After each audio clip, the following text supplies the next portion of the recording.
Ayon sa datos na ipinakita ng Department of Labor and Employment Bicol, patuloy na tumataas ang unemployment at underemployment rates sa Bicol Region. Kung kaya naman para mapunan ang kakulangan ng trabaho sa rehiyon, inilunsad kamakailan lang sa probinsya ng Albay ang Boss Job. Ang Boss Job ay isang mobile app kung saan maaaring makapag-apply ng trabaho ang milyong-milyong Pilipino. Ang ikinaganda pa ng Boss Job, ito ay pinapagana ng AI o ng Artificial Intelligence and Big Data Sets para mas maging angkop ang rekomendasyon o matching ng mga trabaho sa skills ng job seekers. Kaya hindi na kailangan pang sumuong sa ulan, magbilad sa init ng araw, makipagsiksikan sa trapiko at gumastos ng sobra sa paghahanap pa lang ng trabaho. Dahil with Boss Job, maaabot nyo na ang inyong dream job at the comfort of your home.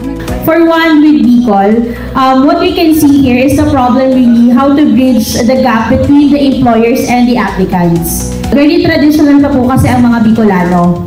So what they do, they will go to the offices or to the businesses mag-a-apply, mag-send ng resume. So ano na po yung gastos ng isang Bicolanong aplikante? Pamasahe, pagkain, yung convenience po para mag-apply doon. With Boss Job, makakaiwas din ng mga job seekers sa banta ng scammers. We have programs as well that we are using online to verify their SEC registration and DTI registration, even their BIR registration. Kasi lahat po ng nakikita yung business sa Boss Job, lahat po yan documented. Meron po silang business permit, meron po silang mayor's permit, meron silang BIR, they have DTI or SEC. So lahat po sila verified.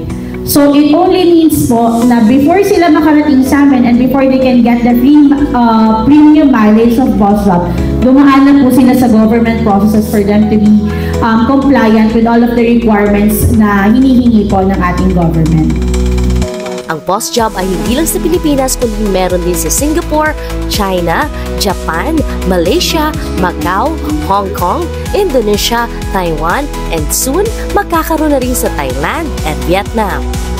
Tap dun sa platform or sa app na remote jobs. So or parang there are also other companies, mostly companies we encourage from other countries to post them, especially those who are looking for Filipino job seekers na willing mag-work abroad or in their countries. So, hindi lang siya jobs for local, but we need to make sure we're also everywhere globally. Yeah, kung saan present si Boss Job. So, if you're looking for a globally competitive job, download now, Boss Job. Find job! Talk to boss! Boss Job!